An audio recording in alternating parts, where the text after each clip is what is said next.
السلام عليكم، ازيكم حبايبي؟ عاملين ايه؟ يا رب تكونوا بخير. يلا بينا نعمل اكله خفيفه من اكلات الصيف واكلات العيد كمان.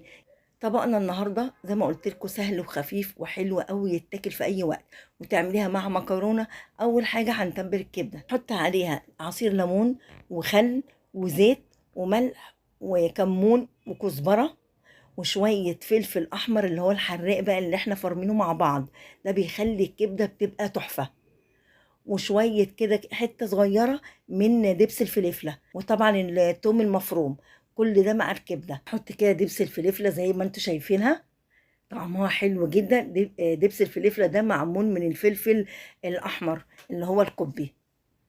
وقلب بقى كل دول التوم المفروم والفلفل الأحمر الحراق. لو انت مش عايزة حاجة حراقة ممكن ما تحطوش.